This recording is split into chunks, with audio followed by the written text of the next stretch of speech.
नमस्कार मित्रों, आज हम आप लोगों को टाइफाइड फीवर यानी कि मियादी बुखार के बारे में बताने वाले हैं।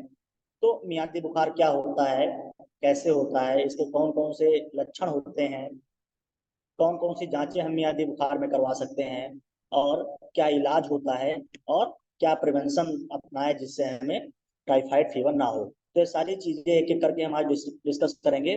तो सबसे पहले हम शुरुआत करते हैं इंट्रोडक्शन से। एक्चुअली जो टाइफाइड फीवर है होता क्या है। तो अगर कोई ऐसा मरीज है जिसको एक हफ्ते से लगातार बुखार आ रहा हो, उसको स्प्लीनोमेगाली के सिम्टम हो यानी पेट में भारीपन नजर आ रहा हो, थोड़ा सा न्यूजिया हो, पेट में दर्द हो, तो ये टाइफाइड फीवर का सिम्टम हो सकता है। काजेज की बात करें अगर, तो काजेज में आपका कंटामिनेटेड फूड एंड वाटर, अगर आप दूषित खाना या दूषित पानी का इस्तेमाल करते हैं तो इससे आपको टाइफाइड होने का खतरा काफी ज्यादा बढ़ जाता है। अब हम बात कर लेते हैं कौन कौन से सिम्टम हैं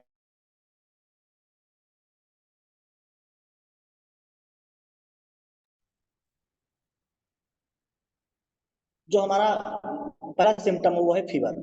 टाइफाइड के केस में कि जो भी पेशेंट सफर कर रहे होते हैं इससे, उनको सस्टेन्ड फीवर होता है जो कि हाई ग्रेड का होता है, यानी कि उसकी जो फ्रीक्वेंसी होती है लगभग 103 से 104 डिग्री फ़ारेनहाइट की होती है। काफी तेज बुखार आता है। दूसरा आपका जो सिम्टम है वो है रिलेटिव ब्रेडिकार्डिया, यानी कि ऐसा पेशेंट जिसको टाइफाइड हुआ होता है उसका जो पल्स रेट है वो कम रहता है। साथ ही साथ में जब आप सीबीसी करवाते हैं पेशेंट का तो उसमें आपको लो डब्ल्यूबीसी काउंट देखने को मिलता है।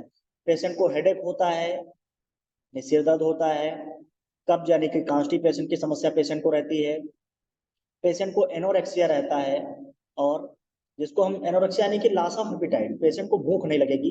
साथ ही साथ एज्यूसिया होता है यानी कि पेशेंट का जो टेस्ट है वो गायब हो जाता है, पेशेंट को खाने का टेस्ट नहीं मिलता है। अगला जो हमारा क्लिप है वो है इन्वेस्टिगेशन, कि टाइफाइड के केस में हम कौन कौन से इन्वेस्टिगेशन करवा सकते हैं जिससे हमें टाइफाइड का पता लगा या जिससे हमें टाइफाइड का पता चल सके। तो पहला जो इन्वेस्टिगेशन है, हमारी जांच है, वो है सीबीसी की, यानी कंप्लीट ब्लड काउंट, जिसमें आपका हीमोग्लोबिन आ जाएगा, डब्ल्यूबीसी आ जाएगा, टीएलसी डीएलसी आपका, साथ ही साथ में ये सारी चीजें आप कवर कर पाएंगे। अगली चीज है आपका टाइफीडॉट टेस्ट करवाते हैं। टाइफीडॉट आपके लिए, अगर किसी को टाइफाइड हुआ है तो टाइफीडॉट आपका ये सबसे इम्पोर्टेंट टेस्ट है। इससे पूरी तरह से आप टाइफाइड को डायग्नोज कर सकते हैं। दूसरा जो अफोर्डेबल है, जो आजकल हर डॉक्टर प्रेस्क्राइब कर रहे हैं, वो है आपका विडाल टेस्ट। विडाल टेस्ट से आप पता लगा सकते हैं कि टाइफाइड फीवर है या नहीं है। लेकिन बहुत सारे ऐसे केस हैं जिसमें विडाल टेस्ट पॉजिटिव आता है लेकिन पेशेंट को एक्चुअली टाइफाइड होता नहीं है। तो इसके लिए आप टाइफाइड ही करवाइए तो बेस्ट रहेगा। फिर अगला है आपका यूएसजी। अगर पेशेंट का स्प्लीन चेक करना है या एब्डोमिनल सिम्टम्स जानने हैं कि इंटेस्टाइन की क्या कंडीशन है, तो उस केस में आप यूएसजी करवा सकते हैं पेशेंट का। अगला हम आते हैं ट्रीटमेंट पे, कि अगर आपको टाइफाइड हो गया है या कोई ऐसा मरीज जिसको टाइफाइड है तो कौन सा इलाज लेकर के वो अपने आप को दुरुस्त कर सकता है, अपनी हालत में सुधार ला सकता है। तो पहला जो है, सबसे पहले हम इंजेक्टेबल्स की बात कर लेते हैं। तो इंजेक्टेबल में आपका पहला है मोनोसेफ 1 ग्राम बीडी, यानी कि सेफ्ट्रियाक्सोन या सेफेलोस्पोरिन है आपका। 1 ग्राम सुबह और 1 ग्राम शाम को ये आईवी देना होता है 5 दिन के लिए, जिससे पेशेंट के सिम्टम लगभग कंट्रोल हो जाते हैं। दूसरा जो आपका इंजेक्शन है वो है आपका सिप्लाक्स इंजेक्शन, जो कि 100 ml के इन्फ्यूजन में आता है। 200 मिलीग्राम उसमें सिप्रोफ्लॉक्सासिन होता है। ये आपका फ्लोरोक्विनोलोन एंटीबायोटिक है। ये आप सुबह शाम 4 दिन तक पेशेंट को दे सकते हैं। इसके बाद में जब हम इंजेक्टेबल थेरेपी ऑफ करते हैं, उसके बाद में हम गुड से यानी कि सेफोडॉक्सिन ओफ्लॉक्सासिन ओरल थेरेपी पेशेंट के आते हैं, जिसमें आपका सेफेलोस्पोरिन और फ्लोरोक्विनोलोन होता है गुड से प्लस में। तो एक गोली सुबह एक गोली शाम को हम 15 दिन तक पेशेंट को खिलाते हैं। दूसरा, चूंकि पेशेंट को फीवर होता है तो उसके लिए हम पेशेंट को मैकफास्ट मैकलार्स कंपनी का एक ब्रांड है जिसमें पैरासीटामॉल 650 मिलीग्राम पड़ा होता है। दिन में आप 4 बार दे सकते हैं, यानी कि 6-6 घंटे पर ये दे सकते हैं। अगला जो टैबलेट है आपका वो है जेरोडाल 100 mg।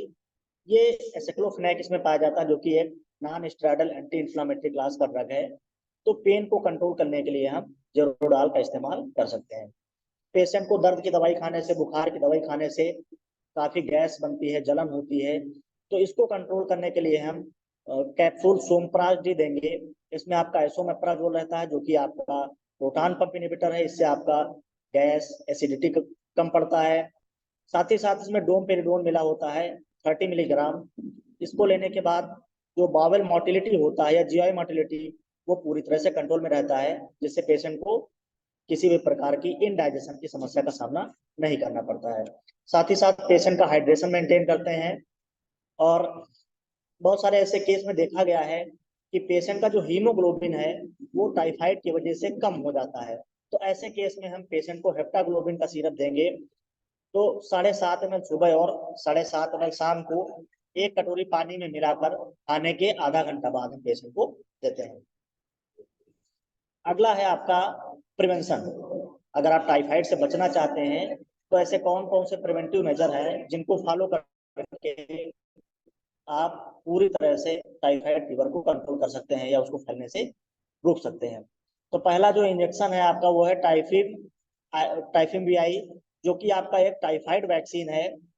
इसको 5 ml आप हर तीसरे साल पे IM दे सकते हैं, जिससे पेशेंट की इम्यूनिटी अच्छी रहती है और साल्मोनेला इन्फेक्शन के चांसेस कम हो जाते हैं, यानी टाइफाइड होने का खतरा कम हो जाता है। साथ ही साथ आप बॉयल वाटर का इस्तेमाल करिए अगर आप ऐसी जगह पर रह रहे हैं जहाँ पे वाटर पॉल्यूशन बहुत ज्यादा है, लेकिन दूषित वाटर बहुत ज्यादा है, तो वहां पे आप पानी को उबाल कर इस्तेमाल करिए।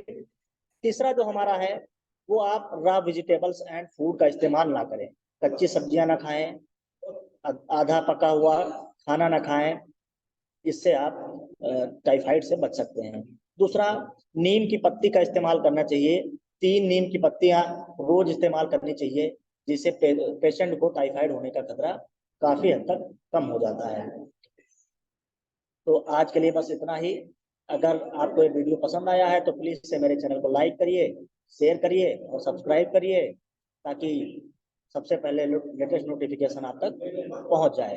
धन्यवाद।